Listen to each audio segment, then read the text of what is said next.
Look, the carrots and the radishes don't look very happy. Hard frost last night. They'll bounce back. Through leaks.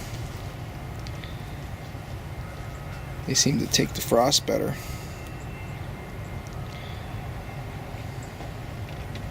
We still have plenty of carrots in storage, so I haven't been harvesting any of them.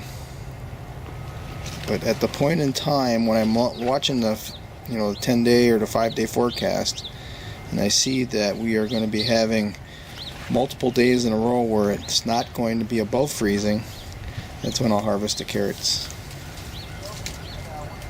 One year I didn't have to harvest them until Christmas. That was pretty cool. I got a video up on it. Harvesting carrots on Christmas Day. Check it out. This is the compost garden area.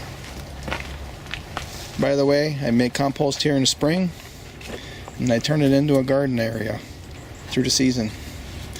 We're about to put it to bed, so stay tuned.